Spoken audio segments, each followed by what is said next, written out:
আচ্ছা, তারপরে এখানে আমরা একটা ফাইল তৈরি করব কি নামে, পিএইচপি। আচ্ছা, এইটুকু কি বলতে পারবেন, এইটুকু কি? File extension. আর আমাদের যেহেতু আমরা কাজ করব পিএইচপি নিয়ে, কাজে আমাদের ফাইল এক্সটেনশন কি হওয়া লাগবে? পিএইচপি হওয়া লাগবে। ওকে, এবার আমরা কি করব, এই যে সাবলাইম টেক্সটে এই ফোল্ডারটা টেনে এখানে ছেড়ে দেব, এটা প্রজেক্ট হিসাবে ইয়ে হয়ে গেল। ঠিক আছে, এখন আজকে আমরা পিএইচপি নিয়ে কাজ করব একদম ডিরেক্টলি এইচটিএমএল এর সাথে। ঠিক আছে, আচ্ছা,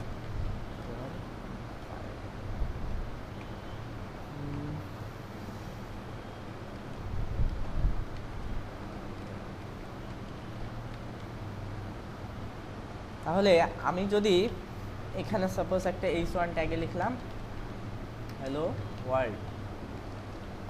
এখন যদি আমি এটাকে ব্রাউজারে শো করতে চাই, প্রিন্ট করতে চাই, তাহলে আমাদের ইউআরএলটা কি হবে? প্রথমে কি হবে? লোকাল হোস্ট স্ল্যাশ ফোল্ডারের নামটা। ওকে, ফোল্ডারের নাম কি ছিল? পিএইচপি, তাই না? এরপর এন্টার। তাহলে কি আমাদের হ্যালো ওয়ার্ল্ড প্রিন্ট হচ্ছে, তাই না? এখন যদি আমরা সোর্সটা দেখি, কন্ট্রোল ইউ দিয়ে সোর্সটা যদি দেখি, তাহলে কি দেখবো যে আমাদের এইচটিএমএল ট্যাগ প্রিন্ট হয়েছে হ্যালো ওয়ার্ল্ড। কিন্তু আমরা এখানে এই যে স্ট্যাটিক ডাটা কি লিখে দিচ্ছি? Hello world. আমরা কি এটাকে কোনো কন্ডিশন ইউজ করতে পারবো? এখানে পারবো না। কোনো টার্মস ইউজ করতে পারবো? পারবো না। ডাইনামিক্যালি কিছুই চেঞ্জ করতে পারবো না।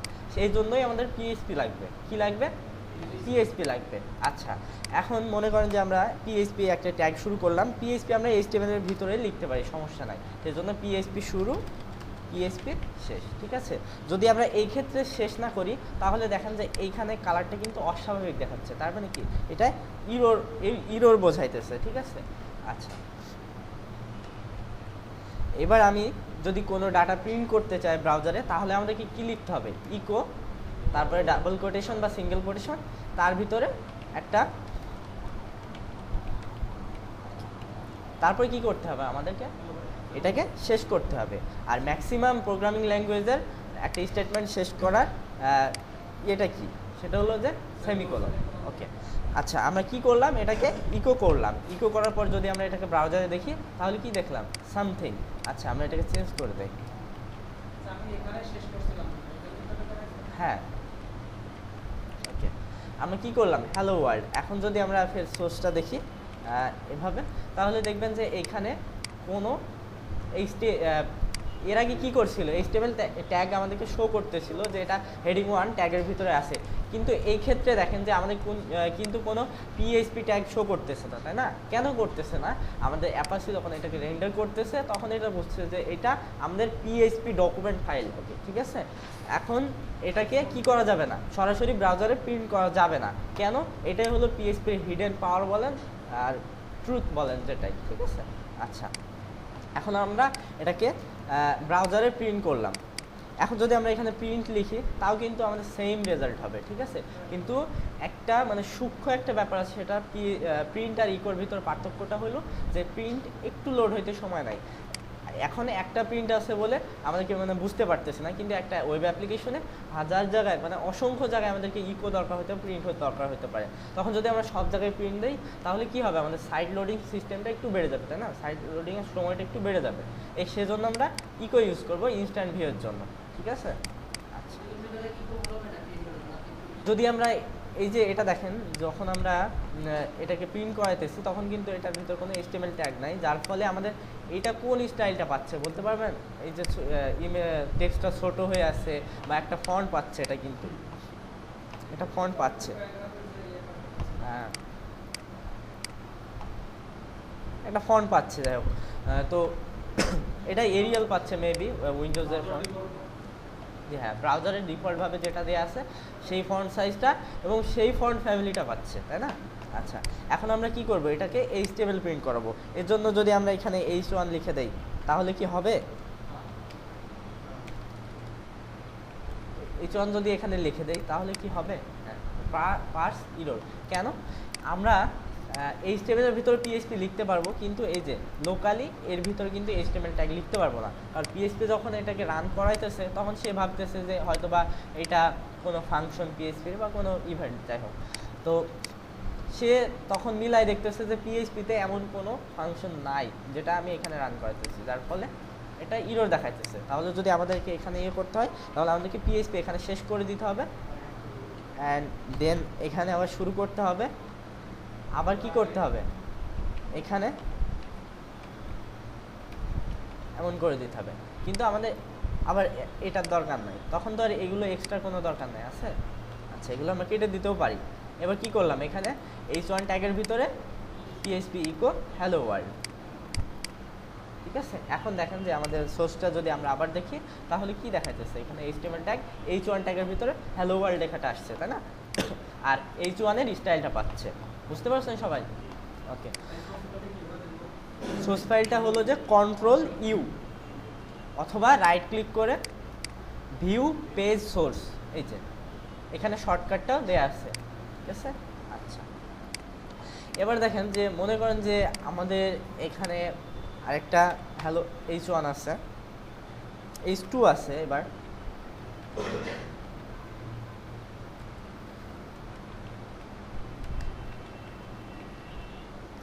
এরকম মনে করেন যে আমার h3 আছে,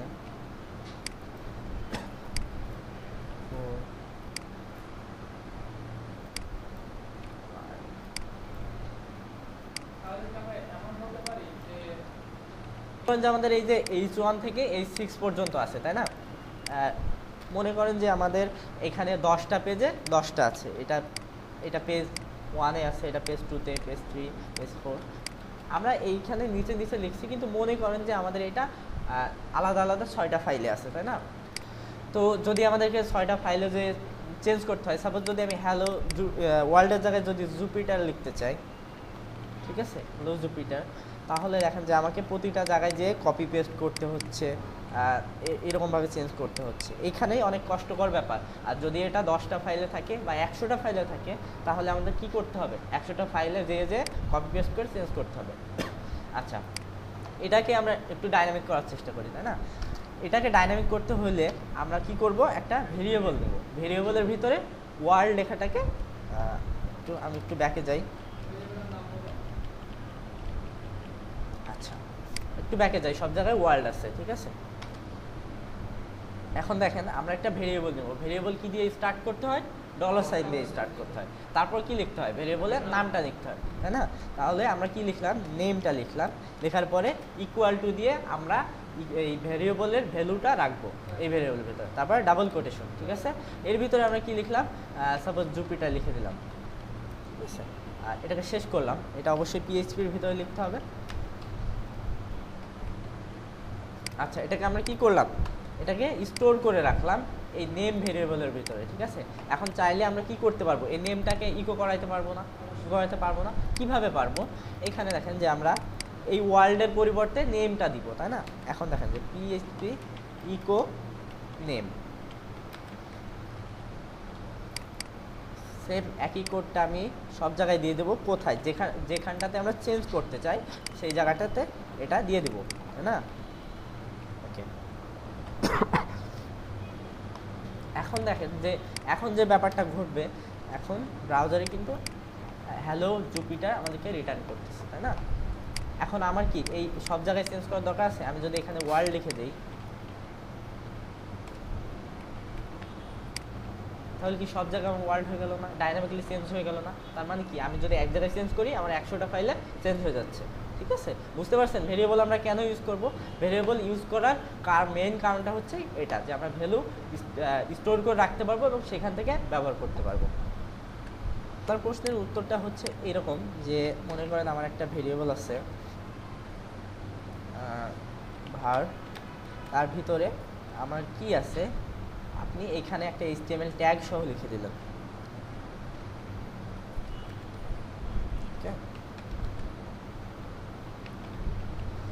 এখানে আপনি HTML ট্যাগটার ভিতরে লিখে দিলেন যে হ্যালো ওয়ার্ল্ড,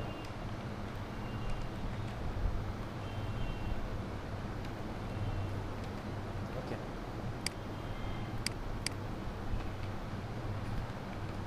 আমি কি করলাম দেখেন, যে একটা ভেরিয়েবল নিলাম, তার ভিতরে কোটেশন দিয়ে আমি এই যে HTMLটা এটাকে এর ভিতরে রেখে দিলাম। যখন আমি ইকো করাবো দেখেন, তখন কিন্তু আমার এই h1টা কিন্তু মানে প্লেন টেক্সট হিসাবে কখনোই প্রিন্ট হবে না, আমাদের এই যে h1 ট্যাগটাই মানে কাজ করবে, HTML হিসাবেই কাজ করবে, ঠিক আছে। আর সোর্স দেখলে বুঝতে পারবেন যে এই যে আমাদের h1 কিন্তু আছে, কিন্তু h1 ব্রাউজারে কি একদম প্লেন টেক্সট হিসাবে প্রিন্ট হয় নাই, আমাদের শুধু এই হ্যাঁ এটা HTML ট্যাগ। আর এইখানে দেখেন যে আমি একটা কাজ করতে পারবো, যে মনে করেন যে আমি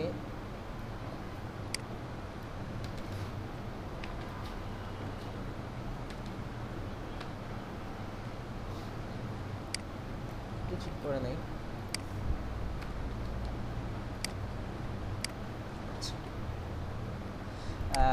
এখন মনে করেন যে আমাদের যে নেম একটা ভেরিয়েবল আছে ওয়ার্ল্ড, ঠিক আছে। আমি এখন চাচ্ছি যে আমার এখানে এটা প্রিন্ট হবে এভাবে যে h1, এটা কিন্তু পিএইচপির ভিতরে লিখছে না, আমি পিএইচপির বাইরে লিখছি, ঠিক আছে। আচ্ছা, এটার ভিতরে লিখতেছি যে হ্যালো। এবার আমি কি করব, পিএইচপি ইকো, না আসলে এইভাবে বোঝাবো, স্টেটমেন্ট ইকো করাবো, সেই ইকোটা হবে এরকম হ্যালো, এরপরে আমার নামটা, তাই না। আমি কি করলাম, এখানে সরাসরি ভেরিয়েবলের নামটা লিখে দিলাম, এই যে এই ভেরিয়েবলটা এটার ভিতরে লিখে দিলাম, তাই না। এখন দেখেন আমাদের কিন্তু ওয়ার্ড প্রিন্ট হইতেছে, কেন হইতেছে, আমরা যখন পিএইচপি লিখবো আর মানে ডাবল কোটেশন দিয়ে কোনো কিছু ইকো করাবো বা ভেরিয়েবল নেব, তার ভিতরে কিন্তু আমরা ডিরেক্টলি ভেরিয়েবলকে দিয়ে দিতে পারবো, ঠিক আছে। কিন্তু যদি আমরা সিঙ্গেল কোটেশন দিই তাহলে দেখবেন যে আমাদের এই যে এটা প্রিন্ট হচ্ছে, তাই না, ডিরেক্টলি আমাদের কি এটা প্লেন টেক্সট হিসাবে প্রিন্ট হয়ে যাচ্ছে, তাই না। কিন্তু যদি আমরা এই যে ডাবল কোটেশন দিই তাহলে কি হচ্ছে, আমাদের যে ভেরিয়েবলের নামটা যখন পিএইচপি রেন্ডার করতেছে এটাকে, তখন সে খুঁজে দেখছে যে এই টেক্সটটার ভিতরে কোনো ভেরিয়েবল আছে কিনা, যদি ভেরিয়েবল থাকে তাহলে সে কি করতেছে, ভেরিয়েবলের মানটাকে ইকো করাইতেছে, তাই না। কিন্তু যদি আমরা ডাবল কোটে সিঙ্গেল কোটেশন দেই তাহলে সে একদম সরাসরি সেটাকে স্ট্রিং হিসেবে প্রিন্ট করে দিচ্ছে, তাই না। এখন আমরা যেটা করতে পারি এখানে সেটা হলো কনক্যাট করতে হবে। কনক্যাট করার জন্য কি করতে হবে, এই যে আমার এটা তো শুরু হয়েছে এখান থেকে, তাই না, এটা তো শুরু হয়েছে এই কোটেশন থেকে, আমাদেরকে এই কোটেশনটা শেষ করতে হবে, শেষ করার পরে একটা ডট দিয়ে এটাকে অ্যাপেন্ড করে দিতে হবে, ঠিক আছে। আচ্ছা, তারপর এটার আমাদের আর দরকার নাই, ঠিক আছে। আচ্ছা, এখন দেখেন আমাদের হ্যালো ওয়ার্ল্ড কিন্তু প্রিন্ট হচ্ছে, তাই না। এখানে স্পেস একটা দিয়ে দেই,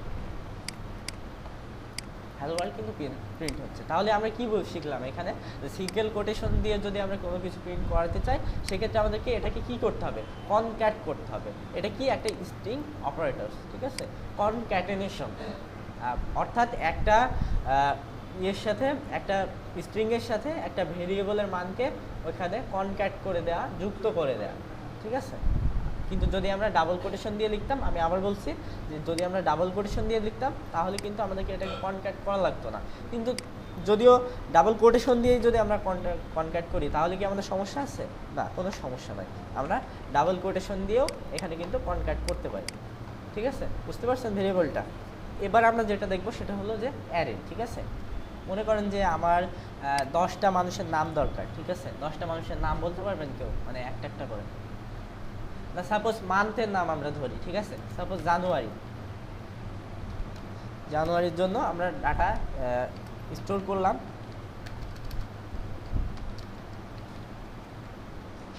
আচ্ছা ঠিক আছে। আচ্ছা, তারপরে কি,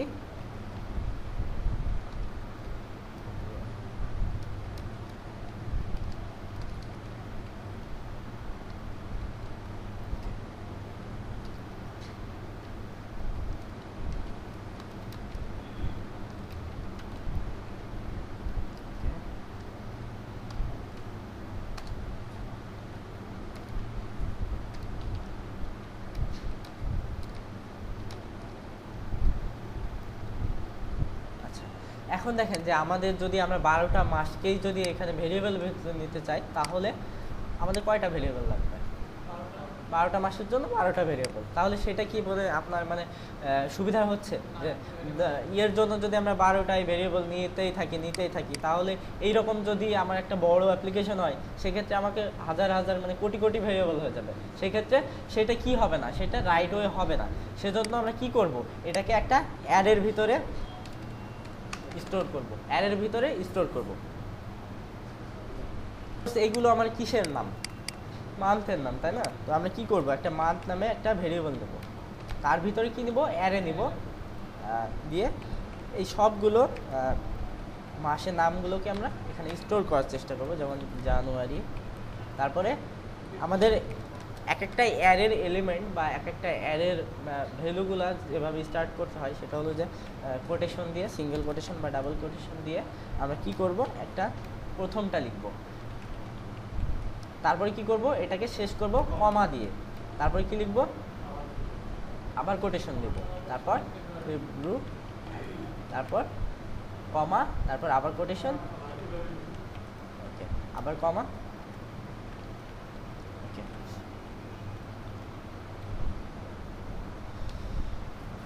ওকে, এখন দেখেন যে আমরা কিন্তু একটা লাইনের ভিতরেই এটাকে যদি আরো সুন্দরভাবে ভিজিবল করতে চাই তাহলে দেখেন, তাহলে যদি আমরা এটাকে এই নিচে নিচে এভাবে লিখি,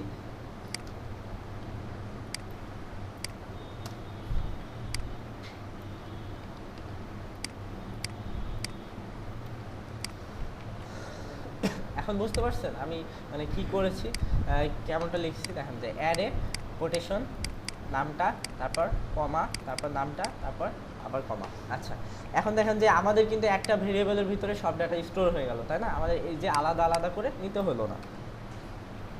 তো আমরা স্টোর করলাম, কিন্তু আমরা ভেরিয়েবলকে ব্রাউজারে দেখাইছি কিভাবে, ইকো করে, তাই না? কিন্তু আমরা যদি এটাকে ইকো করাই তাহলে কি দেখাবে, দেখি তো। তাহলে কি দেখাইতেছে, যে একটা নোটিশ দেখাইতেছে যে অ্যারে স্ট্রিং কনভার্সন, অর্থাৎ অ্যারে কি ব্রাউজার সরাসরি প্রিন্ট করাতে পারে না। এজন্য আমাদের এই যে আলাদা আলাদা এলিমেন্টগুলোকে কি করতে হবে, ভাগ করে নিয়ে দেখাতে হবে। কালকে আমি আপনাদেরকে অ্যারের ইন্ডেক্স সম্পর্কে একটু বলছিলাম। আচ্ছা, অ্যারের ইন্ডেক্স সম্পর্কে আপনারা কি আজকে বলতে পারবেন কিছু, যে শুরু হয় কিভাবে, 0 থেকে? তাহলে আমাদের হ্যাঁ, আমরা যদি আরো ক্লিয়ার হতে চাই তাহলে ভারডাম দিয়ে দেখতে পারি। এটা দিলাম, দেওয়ার পরে কি করব, ভারডাম দিয়ে অ্যারের নামটা লিখে দিলাম, তাই না? আচ্ছা, এখন দেখেন যে আরেকটু সুন্দর করে দেখার জন্য আমরা HTML এর একটা ট্যাগ ইউজ করতে পারি, সেটা হলো প্রি।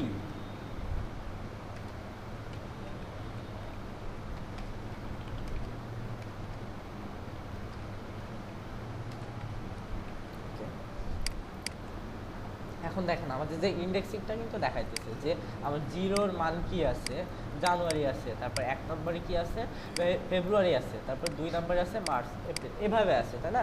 0 থেকে শুরু হয়েছে। তাহলে আমি যদি শুধুমাত্র আমাদের এই জানুয়ারিটাকে শো করাতে চাই তাহলে আমাদেরকে কি কি লিখতে হবে, 0 লিখতে হবে। আচ্ছা, এবার আমরা ইকো করাবো, ঠিক আছে? মনে করেন যে মান্থ, তারপর থার্ড ব্র্যাকেট দিয়ে এর ভিতরে আমরা কি বলে দিব, আমাদের কত নাম্বার ইন্ডেক্সটাকে বলে দেবো, 0 নাম্বারটাকে বলে দিলাম, ঠিক আছে? এখন দেখেন যে আমাদের শুধুমাত্র জানুয়ারিটা প্রিন্ট করতেছে। আচ্ছা, এখন যদি আমরা এপ্রিলকে শো করাতে চাই তাহলে আমাদেরকে কি লিখতে হবে, 3 লিখতে হবে। আচ্ছা, দেখি তো হয় কিনা, হ্যাঁ হয়েছে, ঠিক আছে? তাহলে আপনারা এইভাবে ইকো করানোটা তো বুঝছেন যে অ্যারে কীভাবে ইকো করাতে হয়, ঠিক আছে? কিন্তু যদি আমরা সবটাকেই প্রিন্ট করাতে চাই তাহলে আমাদের যে ফাংশনটা ইউজ করতে হবে সেটা হলো প্রিন্ট আর, তারপর এর ভিতরে লিখে দিতে হবে অ্যারের নামটা। তাহলে কি হইলো, আমাদের এটা শো করা, আমরা ভারডাম দিয়েও দেখতে পাই। কিন্তু আজকে আমরা দেখব যে মানে অ্যারেকে ঠিকভাবে ইউজ করার জন্য আসলে যে মানে পন্থাটা ইউজ করা হয় সেটা দেখব, যে ফর ইচ লুপ দেখবো আমরা, ঠিক আছে? মনে করেন যে আমাদের এটা মান্থস, অনেকগুলো মাসের নাম মান্থস। আচ্ছা, তাহলে আমাদের যদি এই লুপটা দেখতে চাই তাহলে আমাদের ফর ইচ লুপটা ফর ইচ লিখতে হবে, আগে লিখলাম, ঠিক আছে? তারপর প্যারেনথেসিস, তারপর কার্লি ব্রেসেস, ঠিক আছে? আচ্ছা, এর ভিতরে আমরা একটা কন্ডিশন পাস করব, ঠিক আছে? কি লিখব, মান্থস, অর্থাৎ এটা কি প্লুরাল, তাই না? মান্থস। এবার এটাকে মান্থস অ্যাজ সিঙ্গুলার মান্থ। ঠিক আছে, কি করলাম, প্রথমে এটা কি ছিল, মান্থ ছিল, অনেকগুলো মাসের নাম ছিল, এখন আমি এটাকে বললাম অ্যাজ মান্থ, একটা মাস হিসেবে নাম, তাই না? এখন যদি আমি এটাকে ইউএলএলআই এর ভিতর প্রিন্ট করাই তাহলে বুঝতে পারবেন।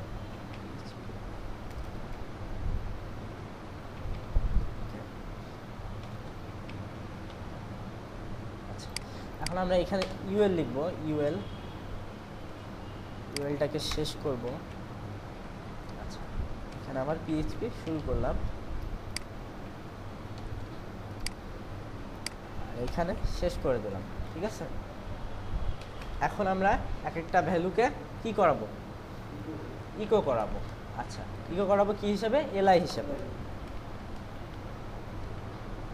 তারপর এটাকে শেষ করে দেবো, তাই না? আচ্ছা, এখন আমরা মানে কোনটাকে মানে ইকো করাবো, মান্থটাকে।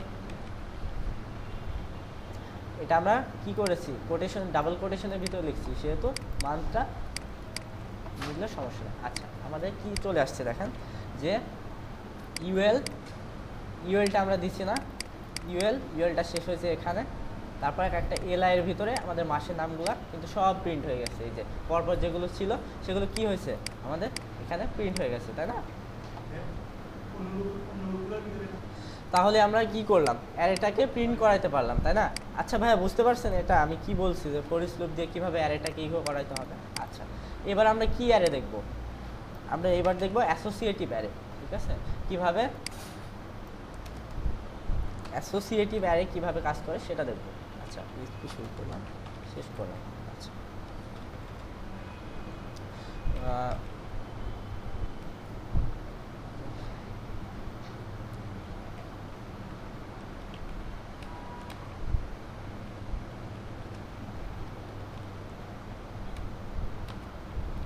এবার মনে করেন যে আমরা প্রথমে ইন্ডেক্সিং ধরবো, যে যার আইডি, সাপোজ একটা আইডি, তাহলে আইডি নাম্বার 1 ধরতে পারি আমরা, আইডি 1। ঠিক আছে, এবার আমরা ইকুয়াল দিব, তারপর গ্রেটার দেনটা দিব, যে বলতেছি যে আমাদের আইডি 1 এর ভ্যালুটা হবে, সাপোজ একটা নাম বলেন কেউ প্লিজ। তাহলে আমরা কি করলাম, যে আইডিগুলো দিয়ে দিলাম আর আইডিগুলোর সাথে নাম দিয়ে দিলাম, তাই না?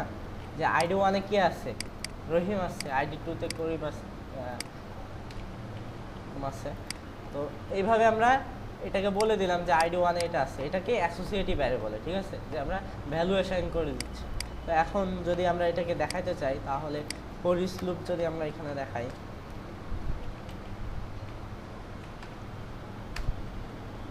তাহলে নেমস অ্যাজ নেম, আপনি অন্য কিছু দিতে পারেন, ব্যাপার না, ভ্যালু দিতে পারেন, আপনি যা খুশি দিতে পারেন, কিন্তু আমরা এখানে মানে বোঝার জন্য এটা দিচ্ছি। জি না, এটা রাখা যাবে, হ্যাঁ একটা অন্য নাম দিতে হবে। ঠিক আছে, আচ্ছা, এখানে আমরা চাচ্ছি যে আমাদের আইডিটাও শো করাবো। ঠিক আছে, তাহলে আমরা কি করতে পারি, যে আইডি, এটাকে বলে দিতে পারি যে আমার আইডি, প্রথমে এটা আমার এই যে অ্যাসোসিয়েট করা আছে যে নামটাতে, সেই কিটা আইডি, বা এখানে কি দিতে পারি, কি তারপরে নেম। ঠিক আছে, আচ্ছা, তাহলে আমরা এইগুলোকে যদি প্রিন্ট করাতে চাই, আবার ওই একইভাবে আমরা পিএইচপিটা এখানে শেষ করে দিই, মানে ইউএলএলআই লেখার জন্য, বোঝার সুবিধার জন্য আর কি।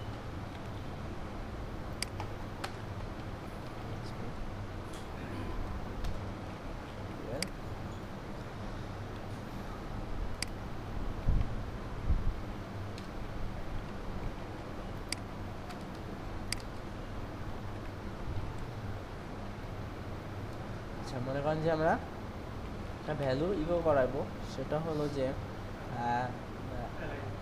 এরকম হতে পারে যে আইডি নাম্বার কিটা হবে। ঠিক আছে, এখানে কি, আর তারপরে যেটা হবে লাস্ট দিয়ে নেম।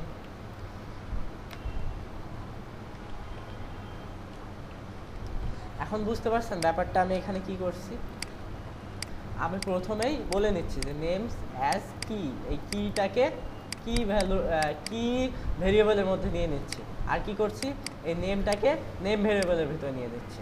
ঠিক আছে, এখন আমি এখানে এই স্ট্রিংটার ভিতরে এই যে ডাবল কোটেশন দিয়ে যে স্ট্রিংটা লিখেছি তার ভিতরে আইডি নম্বরের জায়গায় আইডি এই যে কিটা আর নেমের জায়গায় এই যে নেমটা ইকো করাতেছি। ঠিক আছে, আচ্ছা একটা বিআর দিয়ে দেই তাহলে বুঝতে সুবিধা হবে। এটা বিআর ওকে। এখন দেখেন যে আমাদের আইডি নাম্বার আইডি 1, নেম রহিম, আইডি 2 এটা সবগুলো প্রিন্ট হয়ে গেছে, তাই না? কিভাবে প্রিন্ট হয়েছে? এই যে এখানে যেভাবে আছে ঠিক সেইভাবে এখানে প্রিন্ট হয়ে গেছে। এখন বুঝতে পারছেন যে অ্যাসোসিয়েটিভ অ্যারেটার কিটা কিভাবে ইকো করাবো আর ভ্যালুটা কিভাবে ইকো করাবো। তো আমি পুরো কোডটুকু কেটে দিলাম।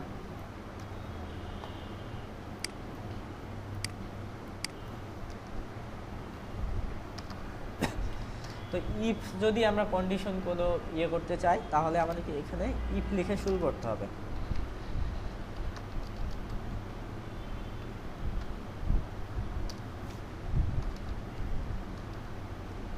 কি লিখলাম? ইফ, তারপর প্যারেনথেসিস, তারপর কার্লি ব্রেসেস। আচ্ছা, এখন দেখেন যে এটা কিন্তু আমি যদি এইভাবে নিচে লিখি তাও কিন্তু কোনো সমস্যা নাই। ঠিক আছে, আবার এটা এভাবে লিখলেও কোনো সমস্যা নাই, এক একজন এক একভাবে লিখে। আচ্ছা, আমরা যদি একটা মানে কন্ডিশন দিব এর ভিতরে, যে এখানে কন্ডিশনটা দিব, যদি এই কন্ডিশনটা ট্রু হয় তাহলে তুমি কিছু একটা করো।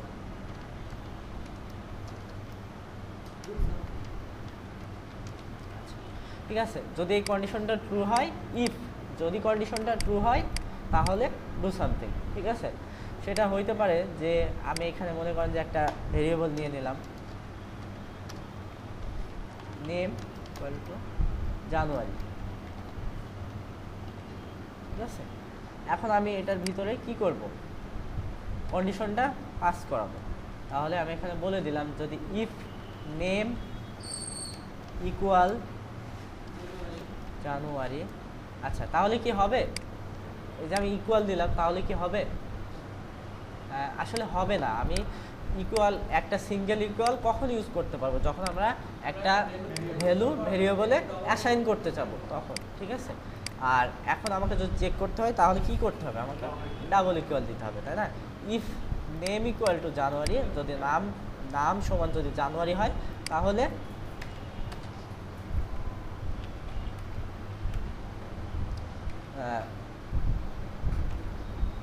জানুয়ারি দ্যাটস ট্রু দিতে পারি।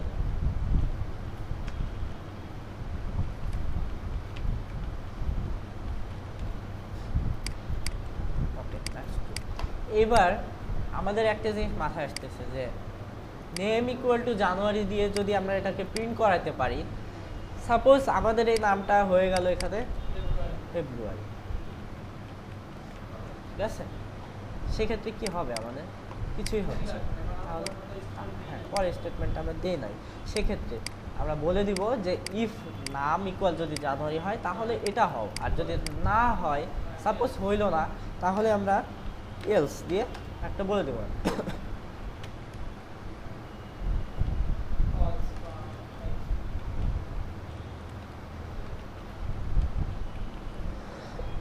আচ্ছা, তাহলে কি হচ্ছে? এখানে আমরা বলতে পারি যে আরও একটা কন্ডিশন এখানে পাস করাতে পারি, এরকম যে এলসটা আমাদের মানে একদম সব শেষে থাকবে, আর একটা দিতে পারি এলস ইফ। ঠিক আছে, ওকে। এখানে আমরা বলে দিতে পারি যে নেম ইকুয়াল ফেব্রুয়ারি। ঠিক আছে, তাহলে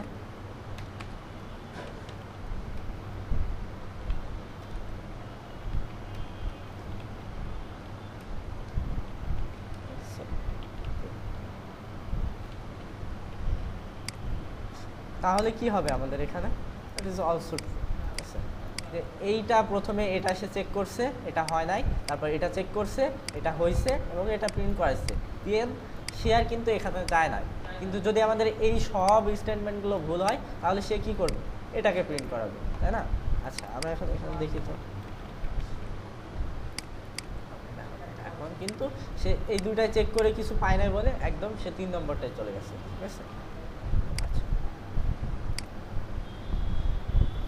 এভাবে আপনি অনেক কিছুই করতে পারেন, যেমন যদি মনে করেন যে আমাদের নাম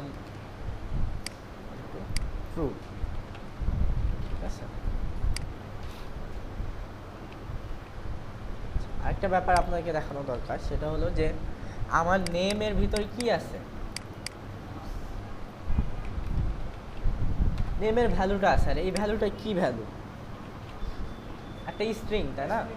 আচ্ছা, আমরা কিন্তু এই যে এই ভ্যালুটা চেক করার সাথে সাথে কিন্তু এই যে ভ্যালু ডাটা টাইপ আছে না, স্ট্রিং, এটাকেও চেক করাতে পারি, ঠিক আছে।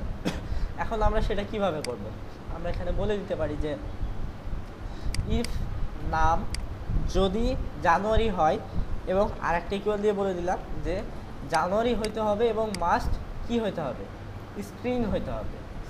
হ্যাঁ, নামটাও মিলতে হবে, ডাটা টাইপসটাও মিলতে হবে, অর্থাৎ নাম এবং বংশ পরিচয় দুটোই ভালো থাকা লাগবে, ঠিক আছে।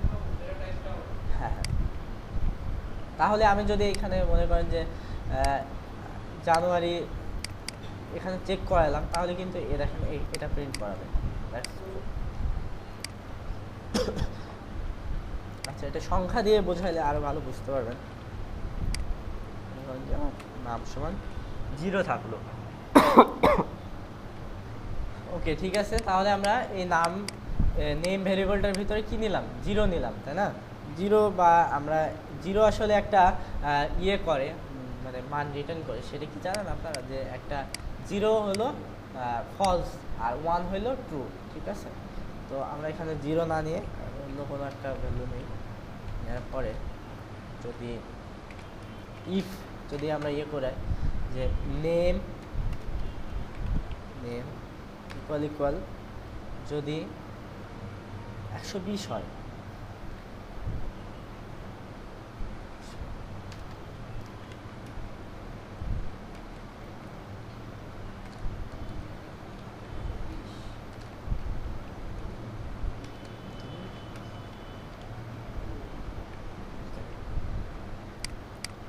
তাহলে আমাদেরকে কি বলতেছে, তাই না? কিন্তু আমরা তো এখানে সেম কাজ করি নাই, আমরা নেম ভেরিয়েবলের ভিতরে কি রাখছি, আমরা এই সংখ্যা দিছি কিন্তু ইন্টিজার ভ্যালু রাখছি, তাই না? কিন্তু আমরা চেক করাইতেছি কি দিয়ে, স্ট্রিং দিয়ে, তাই না? তাহলে তারপরেও আমাদেরকে এটাকে ট্রু বলতেছে, কারণ কি, সেই ভিতরটা চেক করছে, বংশ পরিচয় চেক করে নাই, ঠিক আছে। এবার বংশ পরিচয় চেক করাতে হলে আমাদেরকে কি দিতে হবে, আইডেন্টিক্যাল অপারেটর, এটা দিতে হবে। এখন সে কি করবে, দেখেন যে আমরা যদি এলসটা দিয়ে দেই,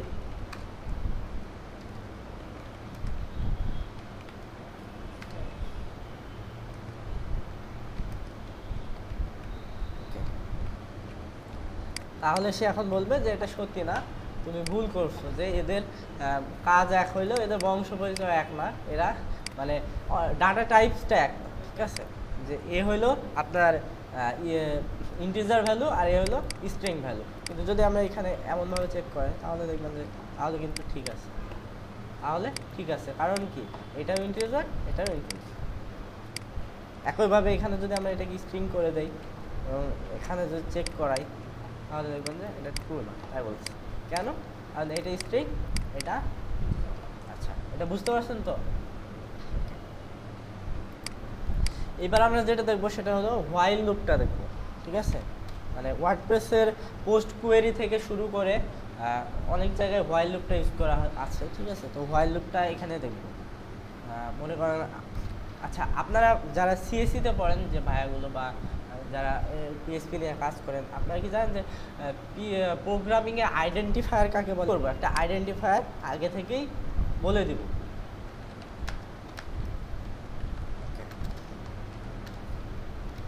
এবার আমরা হোয়াইল লুপের জন্য হোয়াইলটা লিখবো, ঠিক আছে। আচ্ছা, এটাকে আমরা কি দিতে পারি, সেটিং কাউন্টার, ঠিক আছে। তারপর এখানে কি চেক করবে, এটাকে সে ইভ্যালুয়েট করবে, তাই না? এটাকে চেক করবে, করার পরে যদি ট্রু হয় তাহলে সে কিছু একটা করবে। ওকে, তাহলে আমরা এখানে বলে দিতে পারি যে var if while var ছোট থাকবে অথবা সমান হবে 10-এর থেকে, ঠিক ঠিক আছে, তাহলে কি হবে শূন্য var মানে কি শূন্য যতক্ষণ ছোট থাকবে 10-এর থেকে অথবা সমান হবে, যখনই সমান হবে তখন আমরা কি করব ইকো কাউন্ট নাও, এটাকে আমরা এর ভিতরেও লিখে দিতে পারি অথবা কনক্যাটও করে দিতে পারি। এখন আমরা এর ভিতরে লিখে, আচ্ছা এখন যদি এটাকে রান করাই তাহলে আমরা কি হবে বলেন তো?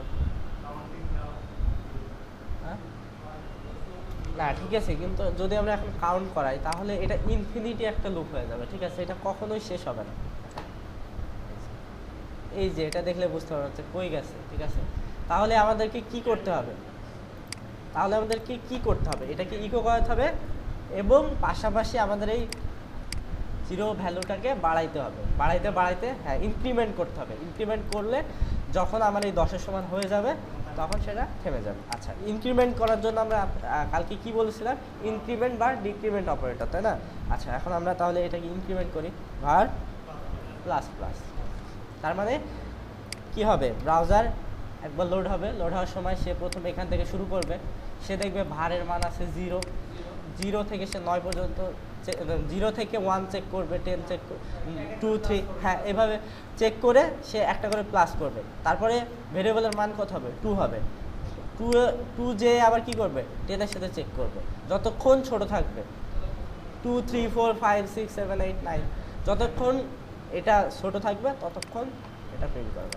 এখন আমি একটা বিআর দিয়ে দিই এখানে, তাহলে বুঝতে পারবেন।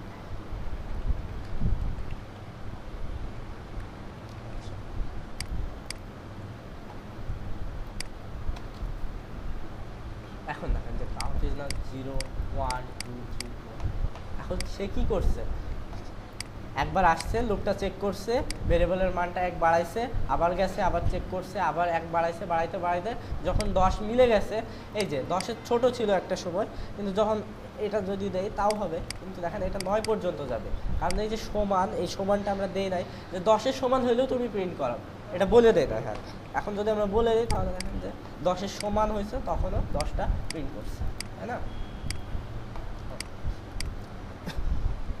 আমরা যদি এটাকে এবার এমন করে দেই তাহলে কি হবে, 0 যদি 10-এর থেকে ছোট হয়, 0 হ্যাঁ বড় হয়, 0 যতক্ষণ 10-এর থেকে বড় হবে। আচ্ছা এখন দেখি তো কি হয়, কিছু হচ্ছে, মানে 0 কি কখনোই 10-এর থেকে বড়? মোটেও না। আচ্ছা তাহলে আমরা এখন বলতে পারি যে এটার মান যদি আমরা 10 করে দেই আর এখানে 0 দেই, তাহলে কি বলতেছি আমরা, 10 যতক্ষণ 0-এর থেকে বড় থাকবে অথবা সমান থাকবে, তাই না?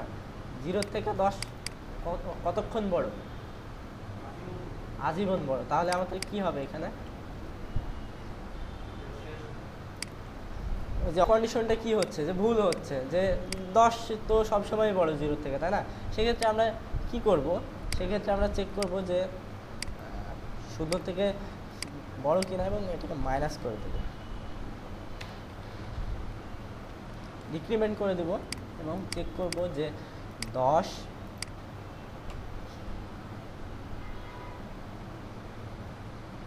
কতক্ষণ বড় 0 থেকে অথবা সমান।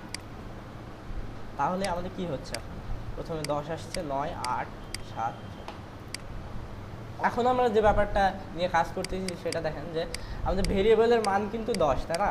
আমরা এখানে চেক করছি যে হোয়াইল যতক্ষণ তোমার 10 0 থেকে বড় থাকবে ততক্ষণ তুমি এটাকে ইকো করাও, আর কি করাও, ডিক্রিজ করে দাও, মান রিডিউস করে দাও, যে এই 10 থেকে আস্তে আস্তে কমাইতে থাকো। এখানে দেখেন যে 10-এর থেকে পরে কমাইছে কত, 9 কমাইছে, তারপর 8 করছে, তারপর 7 করছে, এইভাবে সে ইকো করাইতেছে, তাই না?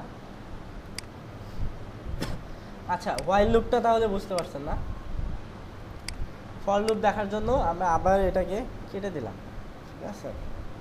ফর লুপের জন্য কি লিখতে হয় জানেন আপনারা? ফর, তারপর প্যারেনথেসিস, তারপর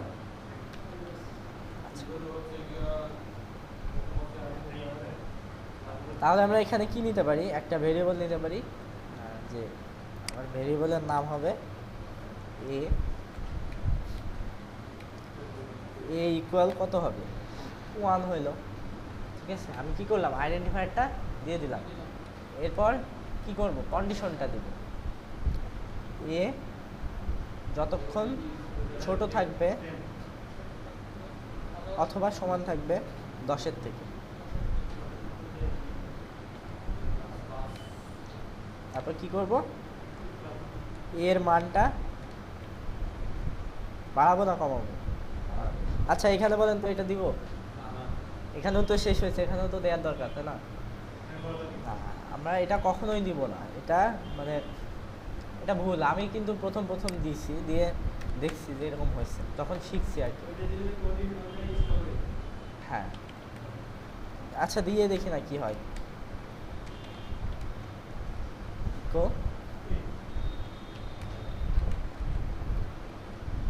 আচ্ছা এবার আমরা কি করব কনক্যাট করব, কনক্যাট করে দেখাই দেব।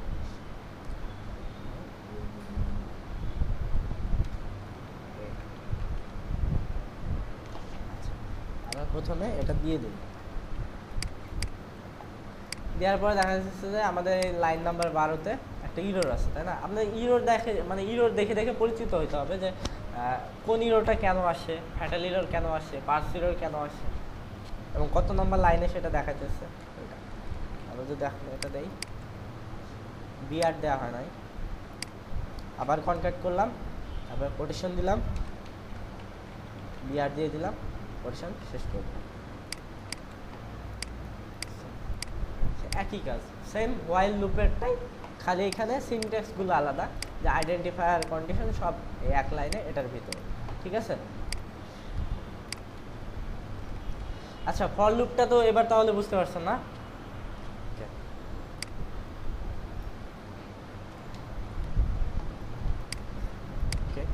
ফাংশন লিখতে হইলে আপনাকে যেটা করতে হবে, আচ্ছা কেউ কি বলতে পারেন যে ফাংশন আমরা কেন ইউজ করব?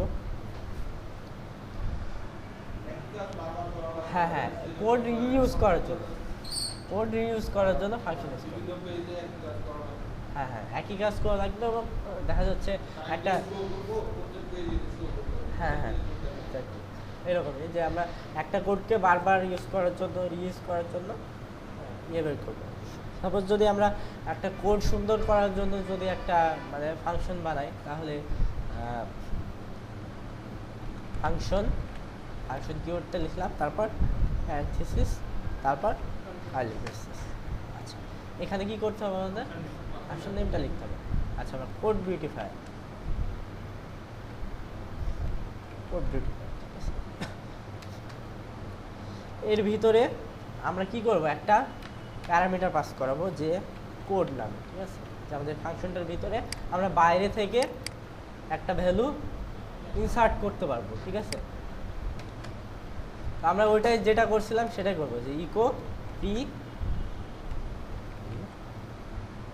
এটাকে আরেকটা করে নিলাম ডুপ্লিকেট পি, এর ভিতরে আমার রিটার্ন করবে কোডটা, ঠিক আছে? বুঝতে পারছেন? আচ্ছা এখন মনে করেন যে আমাদের একটা অ্যারে আছে,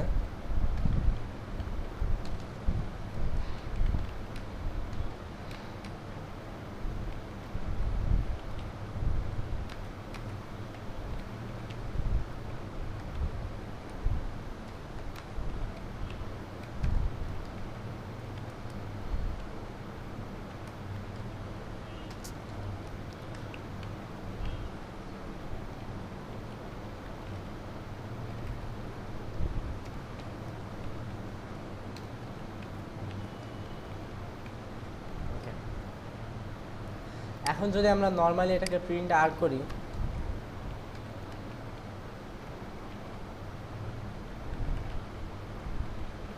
তাহলে আমাদের কোডটা কেমনভাবে শো করবে? এমনভাবে, তাই না? কিন্তু আমরা চাচ্ছি যে এটা সুন্দরভাবে যেন আরো রিডেবল করা যায়।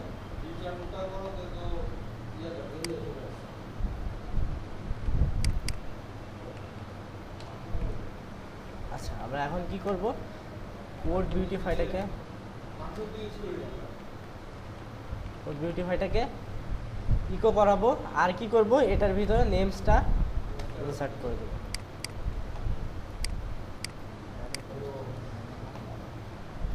প্রিন্ট আর করবো কাকে, এই যে ভ্যালুটা আমরা নিচ্ছি ওখান থেকে সেটাকে প্রিন্ট আর করে দেবো। এখন যদি আমরা এটাকে ডিরেক্টলি এখানে লিখে দেই আর কোডটা বিউটিফাই ফাংশনটা লিখে এর ভিতরে এই অ্যারেটাকে পাস করাই, তাহলে দেখেন যে কোডটা এটা এরকম হচ্ছে। এখন যদি আমার এরকম যদি অসংখ্য অ্যারে থাকে,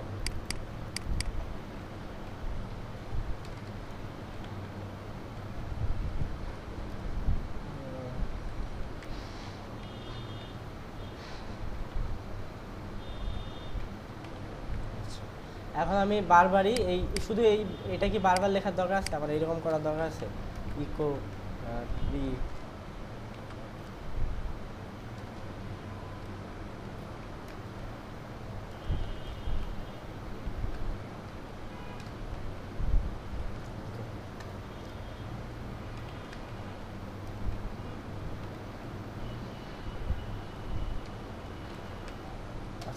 এই যে বারবার এটা করতে হবে আমাকে, আবার এটা কপি করতে হবে, করে আবার দিতে হবে, আবার এখান থেকে নামটা নিতে হবে, নেওয়ার পরে আবার আমাকে এভাবে বারবার দিতে হবে, তাই না? কিন্তু আমরা এখন এটাকে সিম্পল এক লাইনে করতে পারি, তাই না? কিভাবে করতে পারি? কোড বিউটিফাই, কোড বিউটিফাই, তারপর এটার ভিতরে ভ্যারিয়েবলটা পাস করাবো, তাই না? ভ্যালুস।